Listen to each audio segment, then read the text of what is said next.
Regular maintenance is important to keep your garage door functioning properly. Here are a few things you can do on a regular schedule that will help your garage door work well. For this project, you will need oil, brake cleaner, latex gloves, a step ladder, and a cleaning cloth. First, you need to visually inspect the door as well as listen for any odd noises when it opens or closes.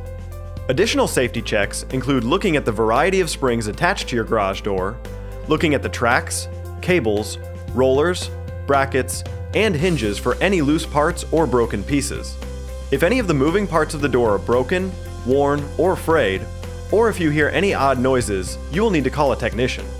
These safety checks should be done every 3 months.